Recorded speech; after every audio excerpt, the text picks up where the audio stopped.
পাঙ্গাস লাভার যারা আছেন তাদের জন্য আজকের ভিডিওটা। অনেকে আছেন পাঙ্গাস মাছের নাম শুনলেই নাক ছিটকাবেন, আবার অনেকে আছে ভীষণ পছন্দ করেন। যারা ভীষণ পছন্দ করেন তাদের জন্যই আজকের রেসিপি। কুমড়া দিয়ে পাঙ্গাস মাছ প্রথমবার রান্না করলাম, ভাবলাম আপনাদের সাথেও শেয়ার করি। আসসালামু আলাইকুম, কেমন আছেন সবাই? পাঙ্গাস মাছ বেশিরভাগই কিন্তু আমরা ভুনা খেতে পছন্দ করি। আমি তো নিজে ভীষণ পাঙ্গাস মাছ ভুনার ফ্যান, আর আমার সাথে আমার দুইটা ছেলেও অনেক বেশি পছন্দ করে। এখন যেহেতু রমজান মাস, রোজার মুখে আমাদের কারোর কিন্তু খাবারে ওরকম রুচি থাকে না, একেবারেই অনীহা থাকে। আমরা যারা রাঁধুনি আছি তারা যে কোনো রান্না যদি একটু নতুনভাবে ট্রাই করি তাহলে কিন্তু ঘরের সবাইও একটু মজা করে খেতে পারে, আর যদি ভালো লেগে যায় তাহলে কিন্তু চেটেপুটে খেয়ে নেবে। আমি প্রথমবারই কুমড়া দিয়ে পাঙ্গাস মাছ রান্না করব। তো পাঙ্গাস মাছটা কিন্তু অবশ্যই ভুনা করি আর রান্না করি, ভেজে নিতে হবে এবং খুব ভালোভাবে কড়া করেই ভেজে নিচ্ছি। মাছগুলোকে খুব সুন্দর মতো উল্টে পাল্টে লাল লাল করে ভেজে নিলাম।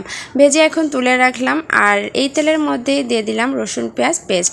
আর এই রসুন পেঁয়াজ পেস্টটাকে একটু নেড়ে চেড়ে তারপর এর মধ্যে দিয়ে দিলাম সামান্য পরিমাণে পানি। এই পানিটা দেওয়ার কারণ হচ্ছে এখানে সব ধরনের রেগুলার গুঁড়া মশলা ব্যবহার করব, যাতে কিনা মশলাটা পুড়ে না যায়, সেজন্য এই পানিটুকু ব্যবহার করা।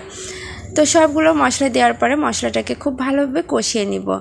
মাছ কষানোর জন্যই কিন্তু এই মশলাটা আগে কষানো হচ্ছে, আর এই কষানো মশলার মধ্যে কিন্তু কুমড়াও দিয়ে দিব। তো আগে এই যে মাছটা দিয়ে দিলাম, এখন এই মাছের মধ্যে সামান্য পরিমাণে পানি দিয়ে একটু ভালোভাবে কষিয়ে নিব।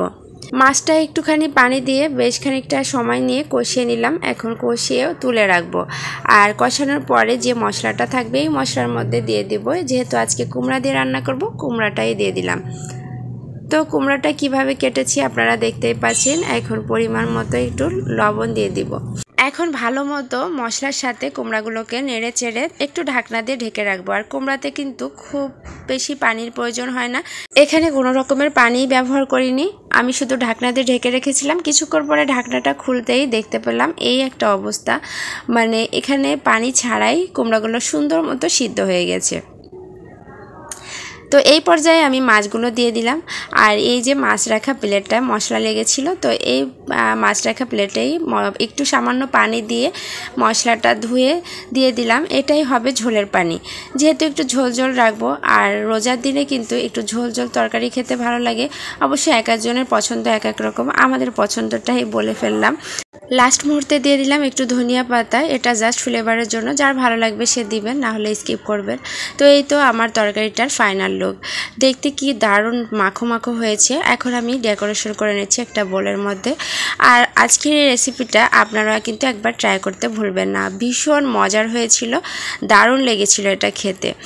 আজকের ভিডিওটা এ পর্যন্তই, দেখা হবে নেক্সট কোনো ভিডিওতে আবারও। সে পর্যন্ত অবশ্যই সবাই ভালো থাকবেন, সুস্থ থাকবেন। আল্লাহ হাফেজ।